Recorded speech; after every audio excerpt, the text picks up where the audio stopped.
Rain streaked down the windshield, blurring the glow of the city into a hazy watercolor of lights.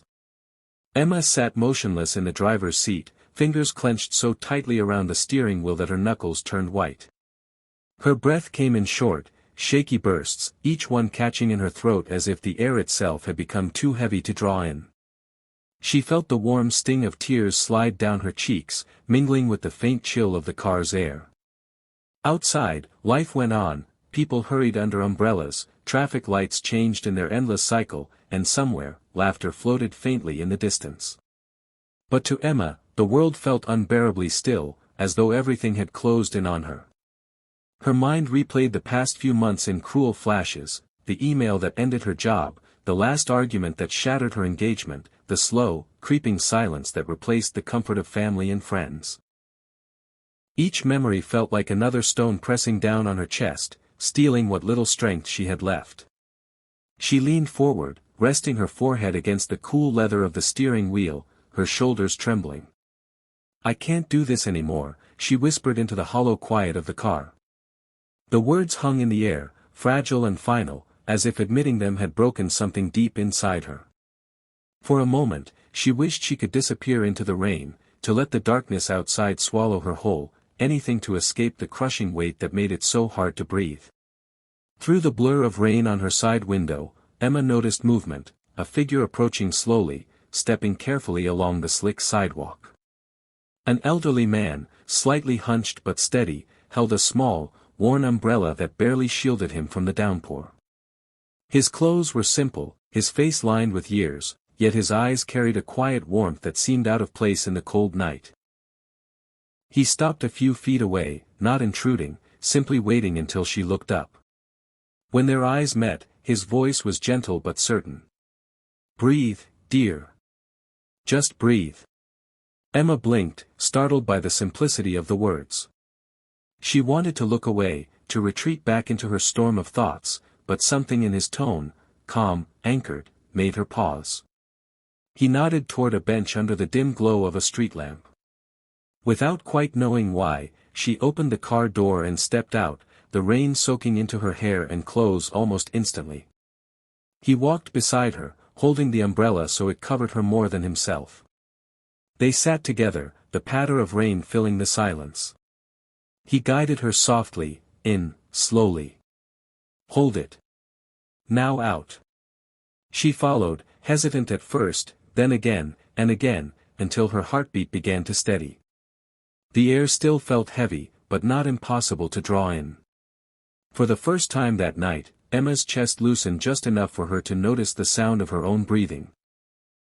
And the quiet comfort of not being alone in it. They sat there for a while, the rain's rhythm almost hypnotic, until the man spoke again. "You know," he began, his voice low and thoughtful, "there was a time I couldn't breathe either."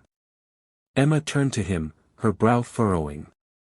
He kept his gaze on the wet pavement ahead, as if watching a memory play out. "When my wife passed, I thought my world had ended. I'd wake up each morning and wonder why I was still here. Every breath felt like dragging a weight up a hill." His fingers tightened slightly on the handle of his umbrella. "One evening, I was sitting alone on a park bench, just, ready to give up. A stranger came by, sat beside me, and said exactly what I just told you, breathe." He smiled faintly, the kind of smile born from pain and healing. "He taught me how to slow my heart, clear my head, and remember that as long as I was breathing, I still had a chance to live again." Emma listened, the sound of his story pulling her out of the fog in her mind. She could almost see it, the lonely park, the stranger's presence, the first breath that didn't hurt. "I didn't believe him at first," Henry admitted. "But day by day, I realized, breathing was my proof I hadn't lost everything." Something inside Emma shifted, just slightly, but enough to feel like the first hint of light breaking through after a long night. For a long moment, neither of them spoke. The only sound was the soft hiss of rain against the pavement and the occasional car passing in the distance. Emma sat with her hands resting loosely in her lap, feeling the rise and fall of her chest in a way she hadn't noticed in months. She closed her eyes, drawing in a slow breath just as he had shown her, deep enough to fill her lungs, steady enough to keep her mind from spiraling. When she exhaled, it felt like a fraction of the heaviness inside her slipped away.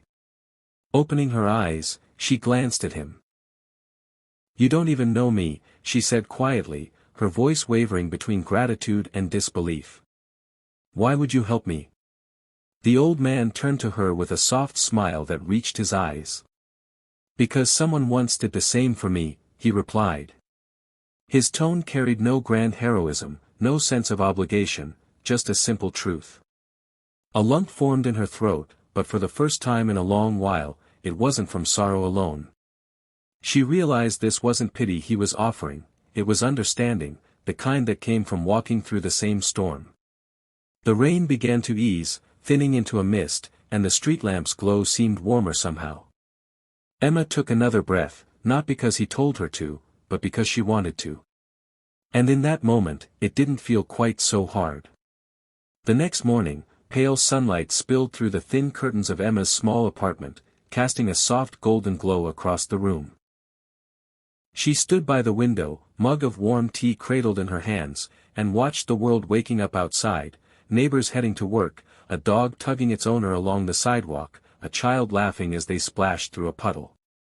She closed her eyes and drew in a deep, steady breath, feeling the cool morning air fill her lungs. It wasn't magic, her problems hadn't vanished overnight, but the air didn't feel like it was fighting her anymore. There was space inside her chest again, space for something other than pain. Henry's words echoed in her mind, "If you can breathe, you can keep going." She let them settle there, not as a demand, but as a quiet reminder. Setting down her mug, she grabbed her coat and stepped outside. The sunlight kissed her face, and for the first time in what felt like forever, she didn't dread the day ahead. As she walked down the street, she noticed a young man sitting on a bench, head buried in his hands. She hesitated, her heart tugging in recognition. Then she stepped forward, a small smile on her lips. "Breathe," she said gently, the same way it had once been said to her.